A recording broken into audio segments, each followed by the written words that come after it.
All right, let's talk about something that I think a lot of us can relate to. It's that huge gap, right? The one between what we spent years learning in school and the stuff we actually need to know to, live life. Today, we're diving into all those life skills that somehow missed the curriculum. Yeah, I bet this one hits close to home. On the one hand, sure, the mitochondria is the powerhouse of the cell. Got it, memorized it. But on the other hand, how do you actually build credit? How do you manage your money? We walked out of graduation with all this academic knowledge, but zero clue about how to handle the real world. And trust me, you are not alone in feeling that way. This isn't just a funny meme. This gap has some really serious consequences. And here's just how serious it can get. 40%. What does that even mean? It means 4 out of every 10 adults in America can't handle a surprise $400 expense. I mean, think about that. A flat tire, a broken appliance, and suddenly they're forced to go into debt or sell something just to cover it. This is exactly why these practical money skills aren't just nice to haves. They are absolutely essential for survival. So, does this sound familiar? That feeling of being totally overwhelmed by things like taxes or investing, or even just looking at your bank account at the end of the month and wondering, where did it all go? It's this constant feeling of playing catch-up, right? Like you're playing a game where nobody ever taught you the rules. It's super common and it's incredibly frustrating. Okay, so this is what we're calling the great knowledge gap. It's that huge divide between the theory we learned in a classroom and the practical skills we need out here in the real world. But here's the thing, and this is the good news. This stuff, this so-called hidden curriculum, it isn't some big secret. These are all skills you can absolutely learn. And that's what we're going to start doing today, closing that gap one skill at a time. All right, first up, we've got to tackle the big one, money. Let's talk about mastering modern money. Because let's be real, in the world we live in today, understanding your finances isn't just a good idea. Nope, it is a straight-up survival skill. I love this quote. I firmly believe that everything in this world is designed to separate you from your money. Wow. I mean, when you think about it, it kind of feels true, doesn't it? Every ad you see on social media, every buy now, pay later offer, it's like a constant battle for every dollar you have. The most important thing to learn is how to defend your money, protect it, and then make it grow, not just let it slip through your fingers. And this is the crazy part. Schools teach us algebra, geometry, calculus, all this complex math, but they so often fail to connect any of it to our actual lives. So what happens? Most of us graduate without ever learning the basics, like how to open a bank account, how to track where our money is going, or how to build up an emergency fund. We're just left to figure it all out on our own. So where do you even start? It feels overwhelming, I know, but it can be broken down into 3 pretty simple steps. First, you've just got to track your money. Seriously, for a week, a month, whatever, you need to see where your paycheck is actually going. You might be surprised. Step 2, pay yourself first. This is a game changer. Before you pay any bills, before you buy groceries, you set up an automatic transfer to a savings account. It makes saving a habit, not an afterthought. And finally, number 3, set your priorities. Look, a budget isn't about telling yourself no all the time. It's about deciding what's important. You can have anything, but you can't have everything. It's about being intentional. Okay, next up is that mysterious, all-powerful 3-digit number, your credit score. For real, this number has a huge impact on your adult life. And it's not just about getting a credit card. This number is what lenders look at to decide if you can get a car loan, a mortgage to buy a house, or shoot, even if a landlord will rent you an apartment. Think of it like your financial report card. It tells the world how trustworthy you are with money. So how do you build good credit? It's actually not that complicated. It really just comes down to a few basic, responsible habits.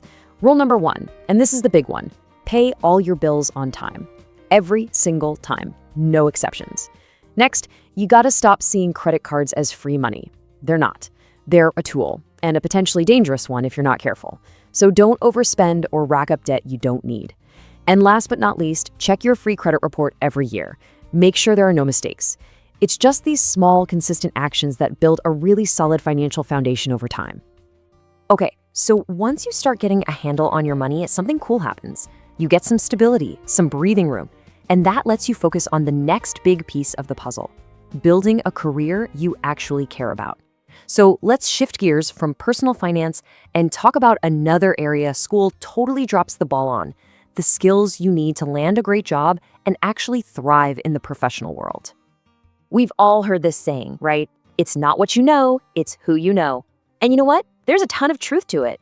Of course, what you know, your skills, your knowledge, is super important.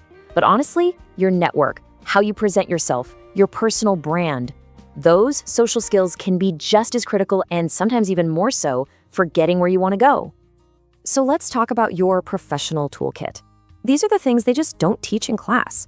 How do you craft a resume and a cover letter that actually gets noticed? How do you practice for an interview so you don't freeze up? What does it even mean to build a personal brand? And maybe the most important one, how do you learn to network without feeling awkward? And how do you negotiate for the salary you deserve?